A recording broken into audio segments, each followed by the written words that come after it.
right, let's get moving. Good morning. Let me take a quick poll. So, how many of you have completed Lab 4? Completed Lab 4. Wow, that's great. So, how many people have begun Lab 4? Okay, well that's good. I won't ask the last question. Okay, so well, I hope you're having fun with this lab. Lab 4 was designed to be almost like a mini project, and it sort of ties together a lot of the content of the entire course. And it's not unlike the kind of systems that people design in industry, in systems that go into a variety of devices, like, say, for example, digital CD players and stuff like that. A lot of mixed signal stuff goes in. Okay. So today,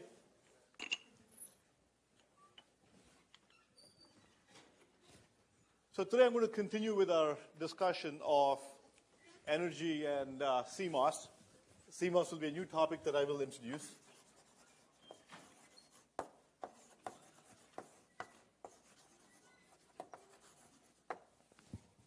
So in the last lecture, we spent a fair bit of time talking about energy and how to compute the energy of our inverter. So let me start from where I left off. And I've given you a couple of extra pages of notes today just to sort of tie it to the previous lecture. Right now, I'm going to start off on page 3. So what we saw last time was an inverter of this sort, Vs, Vn. And we said, let's study the situation where this inverter was driving a load capacitor C. Where did this load capacitor come from? Well, this inverter could be driving 1 or 2 or 3 or 4 other logic gates. Okay? So this C is the lumped value of the gate capacitances of all of those inverters. This may also include some component due to wiring capacitance and stuff like that. So, so for a inverter like this, we showed in the last lecture that the formula for the average power was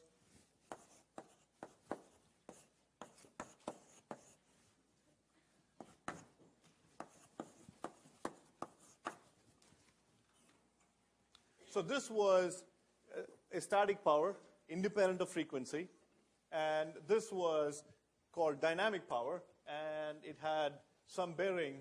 It related to the frequency at which you clocked your circuit. So this was related to standby power, and this to dynamic. So what I also said is that I give you a bunch of numbers so you could compute the power, the power consumption of a chip that included 10 to the 8 gates, 100 million gates, and at a frequency of 1 gigahertz, and a bunch of other numbers. C was given to be 0.1 femtofarads. This is femto is 10 to the minus 15. So F was 10 to the 9. Vs of 5 volts. And so for these numbers, if you plonk them down in something like this, for 10 to the 8 gates on a chip, the average power would be 10 to the 8 times these two. So this would be 5 squared, which is 25, divided by twice. RL was given to be 10 kilo ohms.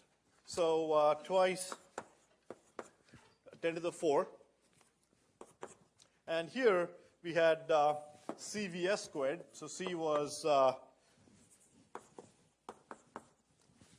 10 to the minus 16, 0.1 femtofarads. Vs squared was 25, and F was 10 to the 9. So if you crunch through the numbers here, what you end up getting is something that looks like this. 10 to the 8 times this guy here. This is 1.25 milliwatts. Plus, this guy ends up being 2.5 microwatts. So this should come as a bit of a shocker. If I take 1.25 milliwatts and multiply that out by 10 to the 8, this says that each gate suffers a standby power loss of 1.25 milliwatts. So times 10 to the 8, I get 125 kilowatts. And this guy yields 250 watts.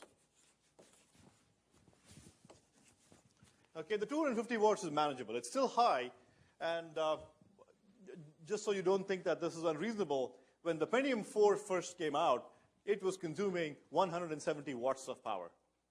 Okay, you should see the heat sinks on there.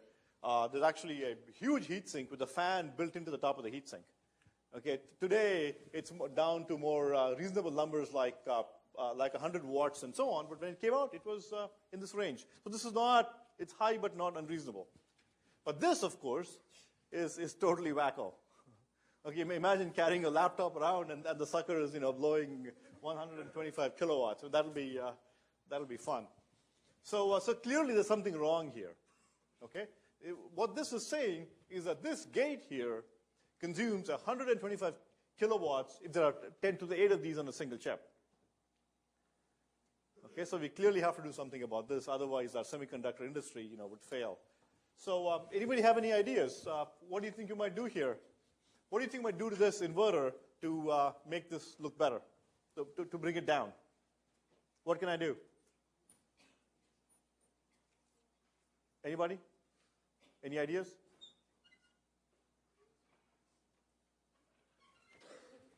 What do you think?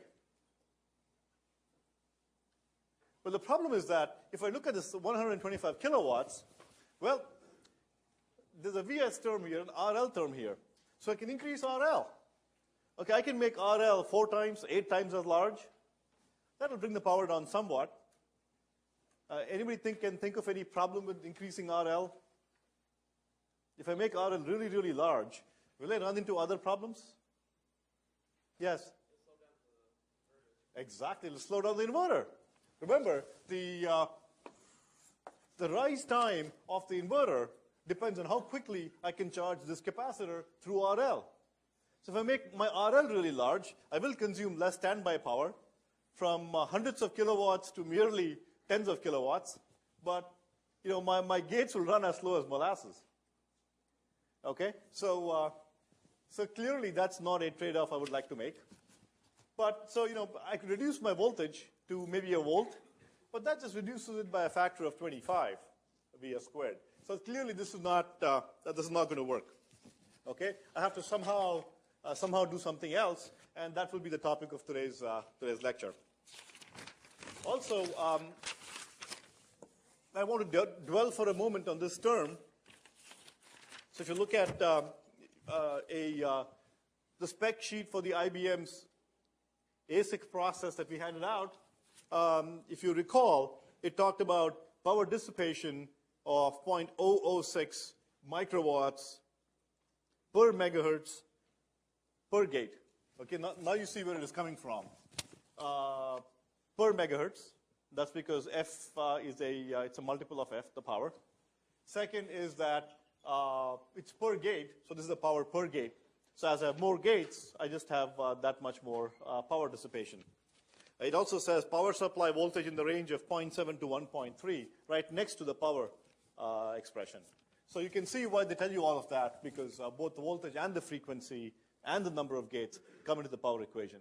Okay, this really simple expression here, it's amazing how close this is to what people use for the dynamic power in chips. Okay. So as the next step, what I'd like to do is this guy. What do we do about that? Okay. So we've taught you to build gates in a particular manner, but it's a non-starter. So how to get rid of static power?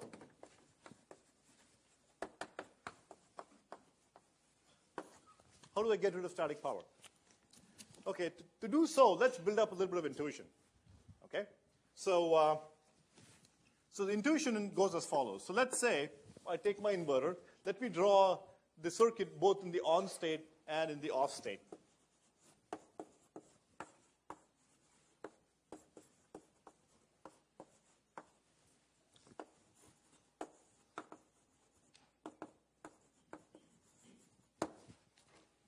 So when Vin is high, I get the MOSFET turning on and has a resistance R on, and VO is the output voltage. Similarly, when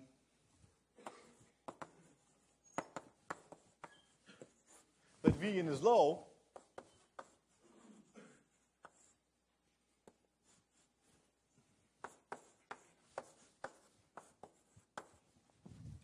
so when Vin was high, VO was low because R on is much less than RL, so this voltage was low. While here, when Vin is low, the MOSFET is off. Okay, the MOSFET is off, and so I have an open circuit out here. And because of that open circuit, the voltage here was going to be high because Vs would simply appear there. So let's stare at this and see if we can build up some intuition as to what to do. So when Vin is low, I don't have any static power being dissipated because I don't have a connection from Vs to ground. Okay? The current I is 0. And Vs simply appears at the output. And the reason this is so is I have a switch here. So when this is low, the switch opens up and cuts the path from power to ground. So this is a nice situation. Here, when Vin was high, there is no switch that turns off. Rather, I get a connection from Vs to ground. Okay, so think about this situation here. The insight here is just imagine if I could do the following.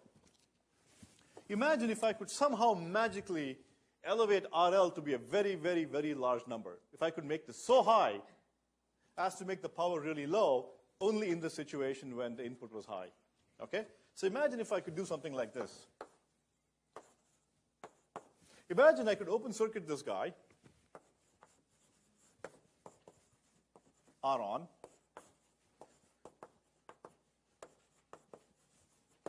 So when Vin was high, if I could, instead of having an RL here, what if somehow I could make this RL become infinity? Okay? So in this case, output VO would be low. Okay, I get many benefits by doing this. One benefit is that, look, I've opened the switch here, so I don't have any standby current.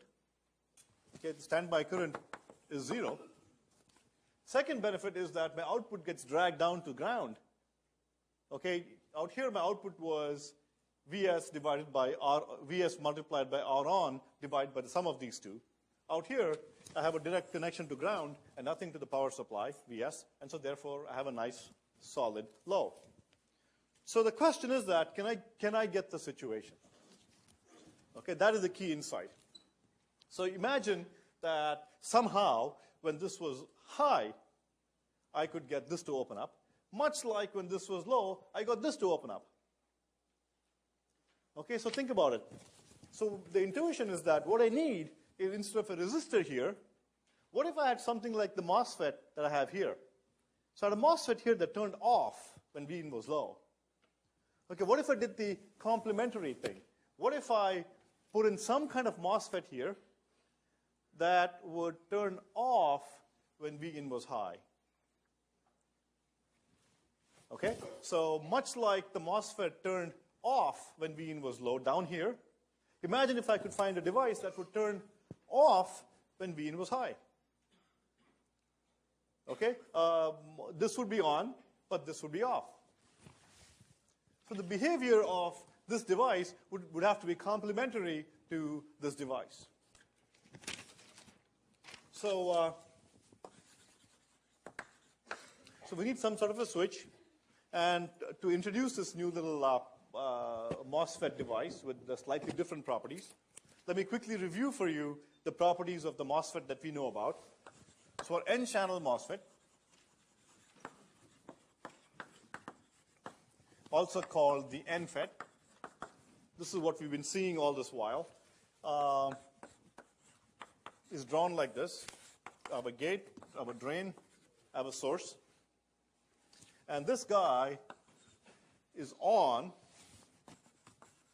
when VGS greater than or equal to VT. Okay, and off when VGS less than VT. You saw this before.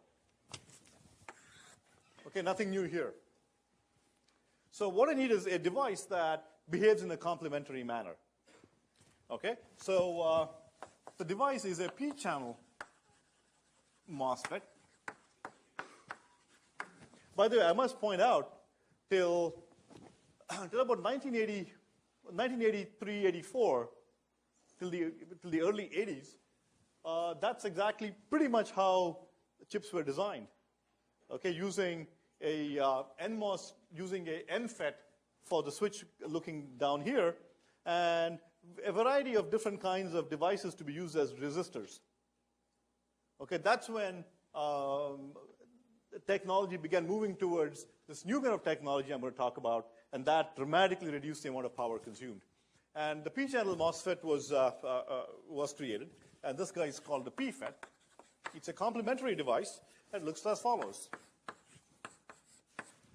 Okay, the difference here is that to show this is complementary, I'll put a little circle here. It has a gate. Okay, flip, just to make things a little clearer, flip the drain and source terminals. And this guy is on. And to distinguish the threshold voltage of this with the NFET device, let me put an N here to say that this is the VT for the N-channel device. VT for the N-channel device. And for this guy, this guy came on when VGS was greater than some voltage. So VTN could be, for example, 1 volt. So when VGS was more than 1, this turned on. In this case, I want this to turn on when VGS is some value which is lower than, or much lower than the source voltage. Okay, so this guy turned on when the gate voltage was higher. This guy should turn on when the gate voltage is significantly lower than the source voltage. Just the complementary behavior. Okay, so when VGS less than or equal to VTP. And in this case, the threshold voltage for the PMOS device, say, just as an example, maybe minus 1 volt. So this means that if the source is at, say, 5 volts, okay, then this device would turn on if the gate, for example, using that example, was less than 4 volts. So this is phi. If the gate fell below 4 volts, this guy would turn on. In this situation, remember, if this was at 0, the gate would have to be greater than 1 volt to turn on. In this situation, the gate has to be less than 4 volts if the source is at 5 to turn on. And it's off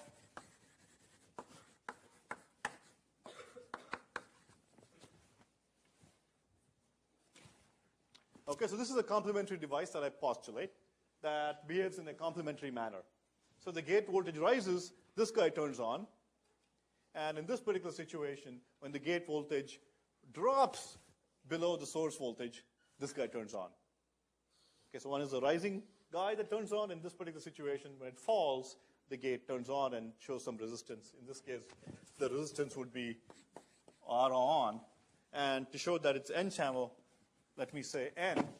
And in this case, the resistance when turned on would be R on P to represent P-channel. Okay, so now consider the following circuit for the inverter. So instead of my resistor, I put a complementary device.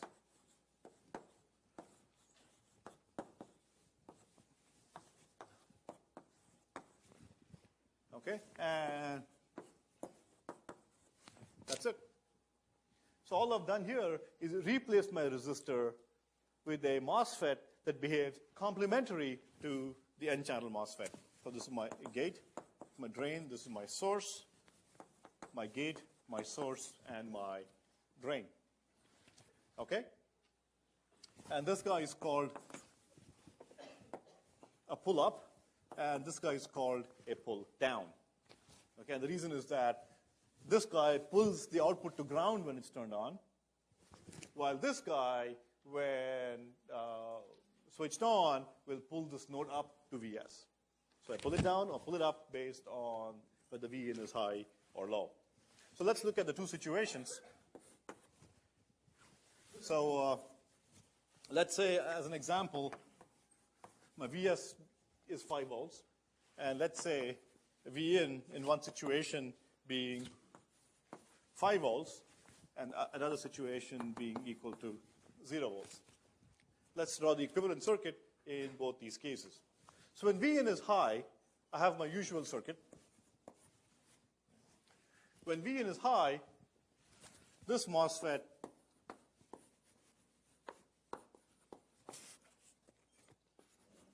as before, when Vin is 5 volts, the N-channel MOSFET below is turned on, and so I have an R-on resistance here. But remember, if Vin is 5 and Vs is 5 volts, then the voltage across the drain and the source, the source and the gate of this P-channel FET is now equal, 5 and 5. Okay? So this one will turn off.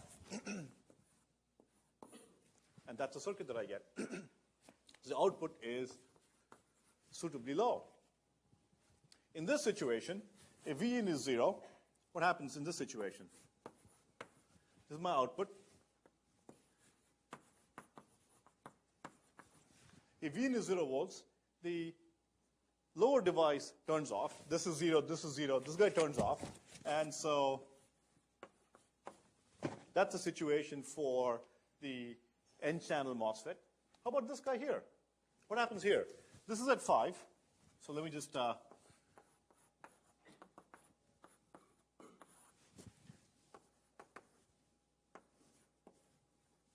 this is at 5 volts. Okay? And Vin is at 0 volts. Okay, so therefore, the GS of this is minus 5 volts. If this is 0 and this is 5, G, source and drain, GS is minus 5 volts. And minus 5 volts is significantly less than the threshold minus 1 volt in our example. So this one will switch on. So, and if this one switches on, what I end up getting is, oops,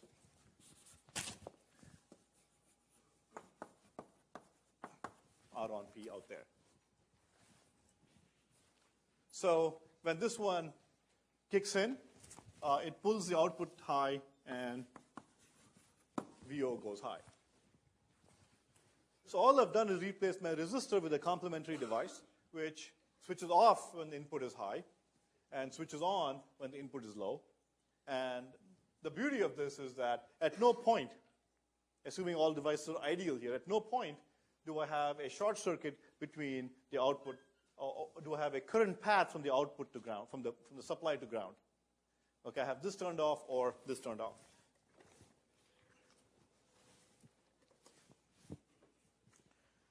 So this type of logic involving a PMOS transistor here and an N-channel transistor here is called CMOS logic for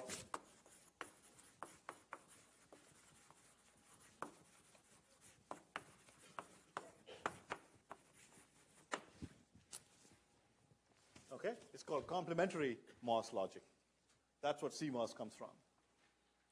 Okay, so I'm sure you've read in a number of places, oh yeah, it's most digital chips today use CMOS technology. It comes from complementary MOS. And complementary comes from the use of complementary transistors. N-channel, P-channel. Turns on when high, turns off when high. Turns off when low, turns on when low. Okay, they're exactly complementary to each other.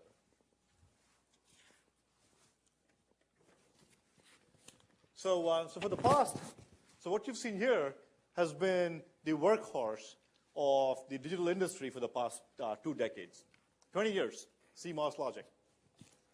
Okay, and even the most advanced chip from Intel has an inverter that looks exactly like that. Okay, a lot, if you count all the inverters in the universe today, I would say a significant fraction of those look exactly like that. No difference. It's just so simple.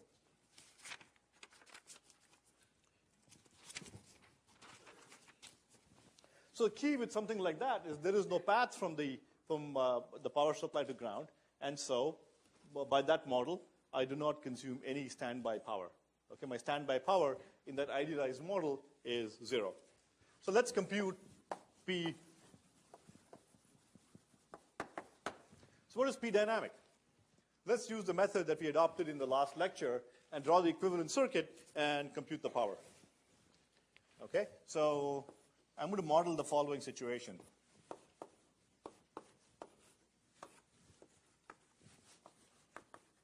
And assume that I drive a capacitive load C. Okay? And as an input, as I did the last time, I'm going to assume I have some input voltage, V in, that looks like this.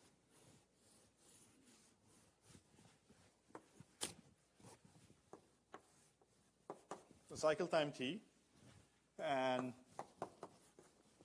the frequency is 1 by T. And let me assume that this is T1 and this is T2. Okay? And I'm assuming that T1 and T2 are both much larger than the respective time constants. Okay, the time constants for discharging here is C R on N. And here, the relevant resistance is R on P. The charging time constant is R on P times C. Okay, so T1 and T2 are assumed to be much greater than these two. So when you look at this, there is one other benefit besides the power benefit, okay, of using CMOS logic compared to NMOS. Okay, it not only cuts out my standby power, but there is another significant advantage, which is almost equal to the power advantage of this kind of CMOS technology. Anybody have any ideas? What's the advantage?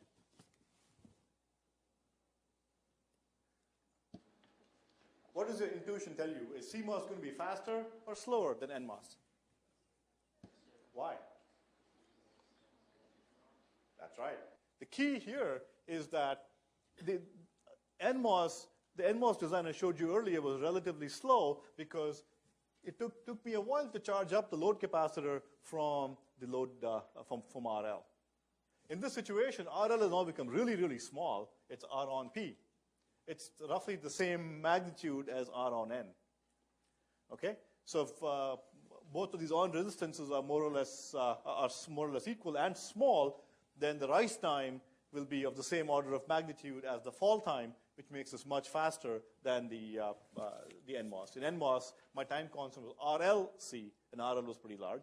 In this case, it's R on P C, and R on P can be made to be very small because when it's switched off, the resistance here is infinity. So in this situation, if I assume T1 and T2 are much larger than the respective time constants, I can go ahead and draw my equivalent circuit. So here's Vs.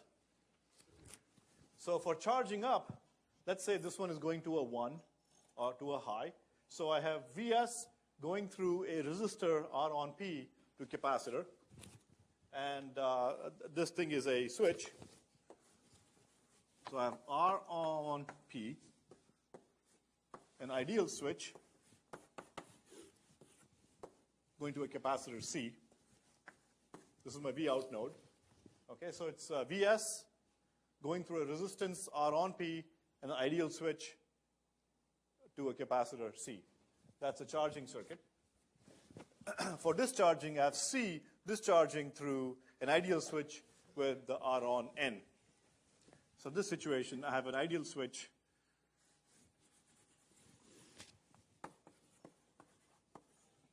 R on N. Okay? So that's the equivalent circuit for something like this. So in this circuit, during T1, this guy is off, and this guy is on. On during T1, and off otherwise. This guy is on during T2 and off otherwise. Okay, so just imagine this guy switches on, this guy switches off, this guy switches on, this guy switches off. Okay? And remember, this is exactly the circuit I had analyzed last time in the last lecture, and with the result given by the double asterisk. And that result was simply average power being C Vs squared F.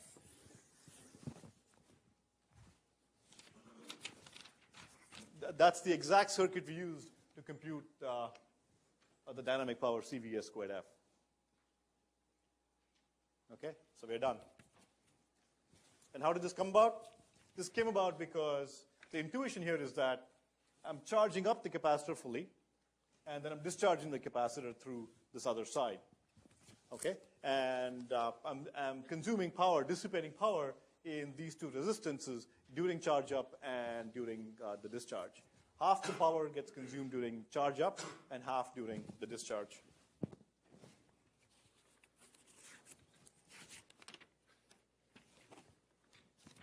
So I'd like to go back to doing a few numbers here and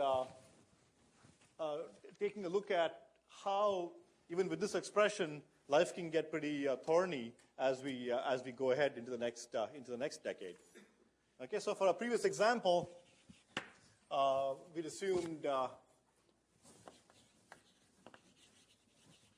10 to the 8 gates, F was 1 gigahertz, C was 0.1 femtofarad, Vs was 5 volts, and I don't need RL anymore. Okay, why is it that I don't have any resistance component here? I don't have it here because the power consumed by the circuit is independent of those resistances, provided T1 and T2 are long enough, are much longer than the two time constants, R on P C and R on N C. Okay, so I don't have RL in my equation anymore. I don't have any standby power. So based on this calculation, the calculation I did up there showed that I had 2.5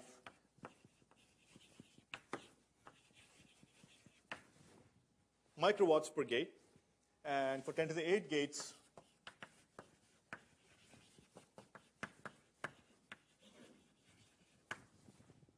I had 250 watts for a chip with 10 to the 8 gates.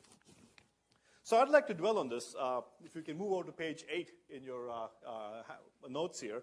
Let me dwell on this for some time and pontificate on a few things. First of all, this number, as I said before, is high, but not a disaster. Okay, so it can use this in laptops. Okay, but it's quite okay for a desktop or a server and so on. Okay, if you just go and put your ear to a pedestal computer, you'll always hear it making a sound. Okay, and that sound is because of a big fan that's inside it.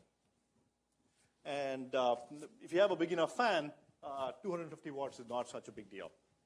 Okay, but this is certainly a real problem for mobile devices. Okay, for a laptop, this is unthinkable.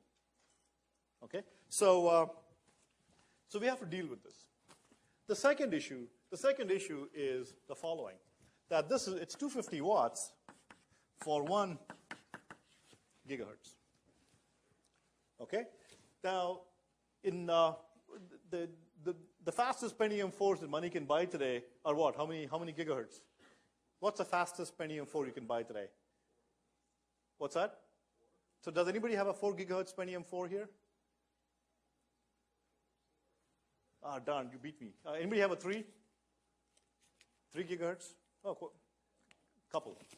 So I have a couple 3 gigahertz machines, and our lab has a whole ton of them. So if Intel comes out with 4 gigahertz machines today, they've been going up by about a gigahertz roughly every year for the past couple of years. And within 3 or 4 years, we're going to see chips, microprocessors that are in the 5 to 10 gigahertz range. Okay, assuming that all other things stay equal, which of course they're not, but just to give you some insight here, if I clock these guys and build circuits that are 10 times faster, then I very soon go up to 2.5 kilowatts. And I said, again, all things being equal, which they're not. But just to give you a sense, as I increase my frequency, so does the power consumed by the chip. Okay, so I really have to do something here. So if I stare at this equation, C Vs squared F, I want to increase F because people will buy computers if I have higher frequencies.